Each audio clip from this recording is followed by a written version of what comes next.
To pay for bags on American Airlines, follow these steps. Visit the American Airlines website. Go to the official American Airlines website. Log into your account. Log into your American Airlines account. If you don't have an account, you may need to create one.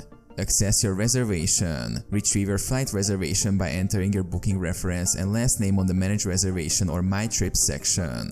Review baggage policy. Check the baggage policy to understand the fees associated with checked or carry-on bags. American Airlines has specific rules regarding bag size, weight, and fees. Select baggage option. Once you've reviewed the policy, select the number of bags you want to pay for and any other relevant options.